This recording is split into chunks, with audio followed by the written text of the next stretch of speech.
అంటే అసలు వాళ్ళు ఆకలేసి అరిచారో నా కోసం అరిచారో కూడా అర్థం కాని సిచ్యువేషన్లో ఉన్నాను. ఫస్ట్ టైం మైక్ మన దాకా రావడం అంటే ఆల్మోస్ట్ తిరుపతి వెంకటేశ్వర స్వామిని చూసినంత ఆనందంగా ఉంది నాకు. సీరియస్,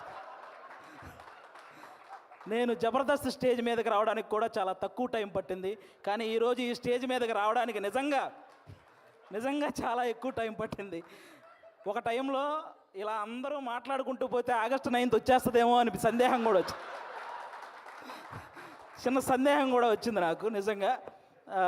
అసలు బేసిక్గా ఈ ఈవెంట్కి నేను ఇంకా కొంచెం ముందే రావాలి.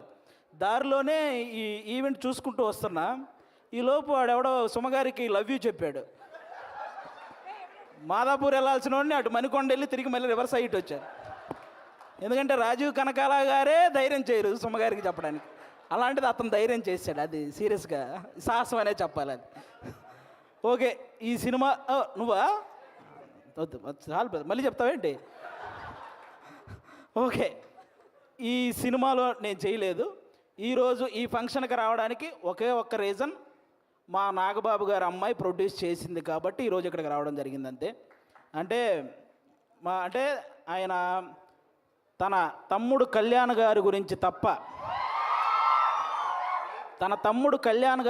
తప్ప తన గురించి ఏమాత్రం ఆలోచించుకోకుండా నిస్వార్థంగా పనిచేసి తన తమ్ముడు సక్సెస్లో ఆయన కూడా భాగమైన మా నాగబాబు గారు అమ్మాయి ప్రొడ్యూసర్గా చేశారు కాబట్టి ఈరోజు ఇక్కడికి రావడం జరిగింది. అంటే మెగా ఫ్యామిలీ అనగానే వాళ్ళని చూస్తే చాలు అనే ఫీల్ ఉన్న మాలాంటి చిన్న చిన్న ఆర్టిస్టులకి నాగబాబు గారు మా అమ్మలందరినీ దగ్గర కూర్చోబెట్టుకొని ఆయన చేతులతో అన్నం కలిపి తినిపించిన రోజులు ఉన్నాయి. అలాంటి మా నాగబాబు గారు అమ్మాయి ప్రొడ్యూసర్గా చేసింది కాబట్టి ఈరోజు ఇక్కడికి రావడం జరిగింది. వాళ్ళ అన్నదమ్ముల గురించి ఎవరైనా తప్పుగా మాట్లాడితే ఆయన అడ్డుగా నిలబడి నన్నేమైనా అనండి కానీ నా అన్నదమ్ముల జోలికి మాత్రం రావద్దని ఒక గోడలాగా నిలబడి ఎప్పుడు వాళ్ళని కాపాడుకుంటూ వస్తున్న మా నాగబాబు గారు అమ్మాయి ప్రొడ్యూసర్గా చేసింది కాబట్టి ఈరోజు ఇక్కడికి రావడం జరిగింది. అంటే ఎప్పుడు అన్నయ్య మంచితనం, తమ్ముడు మంచితనం ఇవే మాట్లాడుకుంటూ ఉంటాం, కానీ వాళ్ళని మాకు ఇంత దగ్గరగా చేసిన మా నాగబాబు గారి మంచితనం కూడా మీ అందరికీ తెలియాలి, అందుకే ఈరోజు ఇది చెప్తున్నాను అనమాట. ఇంకా మీ అందరికీ తెలుసు, నిహారిక గారు ఇప్పుడు కాదు, ఒక 10 years బ్యాక్ మీకు ఒక స్కిట్ చేశారు, డి వర్సెస్ జబర్దస్త్ అని. అందులో నాగబాబు గారి క్యారెక్టర్ చేశారు నిహారిక గారు. ఆ స్కిట్ నేనే రాశాను. ఫస్ట్ టైం ఒక టైమింగ్ అంటే ఎలా ఉండాలి, ఒక పంచ్ టైమింగ్ వేసేటప్పుడు ఆ మాడ్యులేషన్ ఎలా ఉండాలి, ఇవన్నీ కూడా నాకు ఒక రకంగా అలవాటైంది కూడా నిహారిక గారి టైమింగ్ చూసే. నాకు ఆ రోజు నేను స్కిట్ రాసినప్పుడు ఆ విధంగా నిహారిక గారు అప్పటి నుంచి నాకు పరిచయం అనమాట. అంటే నిహారిక గారు వాళ్ళ పెదనాన్నగారి లాగే కొత్త టాలెంట్ని ఎంకరేజ్ చేసే గుణం ఉంది, వాళ్ళ బాబాయ్ గారి లాగే అనుకున్నది సాధించే గుణం ఉంది, అలాగే వాళ్ళ నాన్నగారిలాగే ఎంత కష్టం వచ్చినా సరే నవ్వుతూ ముందుకెళ్ళే గుణం ఉంది. ఈ 3 కలిపి ఉంది కాబట్టి ఈరోజు ఇలాంటి సినిమా తీయగలిగింది. అంటే ఇంకో విషయం, వాళ్ళ బాబాయ్ గారిలాగే ట్రెండ్ ఫాలో అయ్యే టైప్ కాదు, ట్రెండ్ సెట్ చేసే టైప్. అందుకే 11 మంది హీరోలను పెట్టి ఒక సినిమా అంటే ఖచ్చితంగా ట్రెండ్ సెట్ చేసినట్టే, అవునా? 11 మంది హీరోలు అంటే ఇప్పుడు రీసెంట్గా మన 11 మంది క్రికెటర్లు మన దేశానికి వరల్డ్ కప్ తెచ్చినట్టు ఈ 11 మంది హీరోలు మా నిహారిక గారికి మంచి విజయాన్ని అందించాలని మనస్ఫూర్తిగా కోరుకుంటున్నాను. మనకు 11 అంటే చాలా గుర్తొస్తాయి, కానీ ఈ సినిమా తర్వాత 11 అంటే ఈ 11 మందే గుర్తొస్తారు. అదైతే నేను నమ్ముతున్నాను. కాబట్టి అంటే ప్రతి ఊర్లో ఒక కమిటీ ఉంటుంది, ఆ కమిటీలో కుర్రాళ్ళు ఉంటారు. బేసిక్గా సమస్యను క్రియేట్ చేసేది వాళ్ళే, సమస్యను సాల్వ్ చేసేది వాళ్ళే, అలాంటి కుర్రాళ్ళు అనమాట. అలా ప్రతి ఊర్లో ఉంటారు కాబట్టి ఈ కమిటీ కుర్రాళ్ళంతా మీరంతా ఒక్కసారి మీ ఊరోళ్ళందరికీ కూడా ఈ కమిటీ కుర్రాళ్ళు సినిమా చూపించాలని మనస్ఫూర్తిగా కోరుకుంటున్నాను. ఎందుకంటే ట్రైలర్ చూస్తే అర్థమవుతుంది, మీరందరూ ఈ సినిమా చూసినప్పుడు మేము కూడా ఇలా చేసేవాళ్ళం కదా అని గుర్తు చేసే క్యారెక్టర్లు ఉన్నాయి, మేము ఇలా ఎందుకు చేసాం అని ఆలోచింపజేసే క్యారెక్టర్లు ఉన్నాయి, ఇక నుంచి ఇలా చేద్దాం అని అనుసరించే క్యారెక్టర్లు కూడా ఉన్నాయి అనిపిస్తుంది ఈ సినిమాలో. కాబట్టి మీరందరూ కూడా ఈ కమిటీ కుర్రాళ్ళ సినిమా, మీ ఊర్లో ఉన్న కమిటీ కుర్రాళ్ళందరూ ప్రతి ఊరు వాళ్ళని తీసుకెళ్ళి ఈ సినిమా చూడాలని మనస్ఫూర్తిగా కోరుకుంటున్నాను.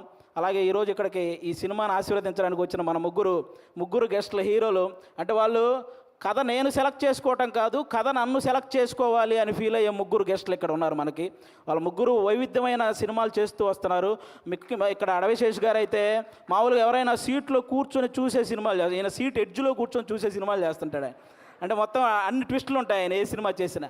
ఆయన ఇండస్ట్రీకి వచ్చినప్పుడు కొత్తలో ఆయన నేర్చుకుంది ఏంటంటే నా బాడీ లాంగ్వేజ్ ఎలాంటి సినిమాలు చేయకూడదో తెలుసుకున్నాడు ఫస్ట్ ఆయన.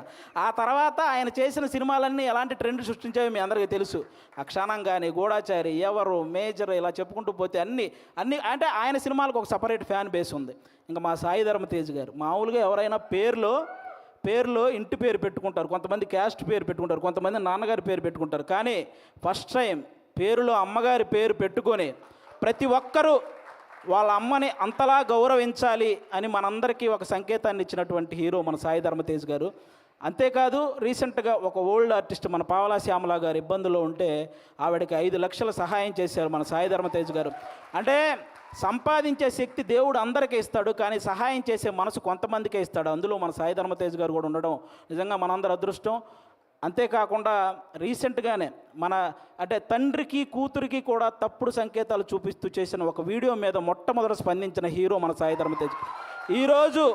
ఈరోజు సోషల్ మీడియాలో ఈ అమ్మల్ని తిట్టేవాళ్ళు, అక్కల్ని తిట్టేవాళ్ళు తగ్గుతూ వస్తున్నారంటే దానికి రీజన్ మన సాయి ధర్మ తేజ్ గారు తీసుకున్న ఆ రోజు డెసిషన్ అనమాట. అలా ఆ సాయి ధర్మ తేజ్ గారు కానీ ఇంకా మా వరుణ్ తేజ్ గారు, మా నాగబాబు గారు అబ్బాయి. అంటే నేను తొలి ప్రేమ సినిమా ఫస్ట్ నాకు తొలి ప్రేమ సినిమా ద్వారానే సినిమాల్లో ఒక సక్సెస్ వచ్చింది. అది తీసిన డైరెక్టర్ కూడా ఇక్కడే ఉన్నారు, వెంకటేశ్వరి గారు.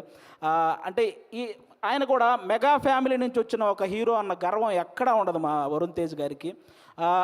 చిరంజీవి గారు లాగే వైవిధ్యమైన కథలను ఎంచుకుంటూ వెళ్తుంటారు. అంటే అప్పట్లో చిరంజీవి గారు రుద్రవీణ చేశారు, గ్యాంగ్ లీడర్ లాంటి సినిమా చేశారు, అలాగే చంటబ్బాయి లాంటి కామెడీ సినిమా చేశారు, ఆపద్ బాంధవ్ లాంటి ఒక ప్రయోగమైన సినిమా చేశారు.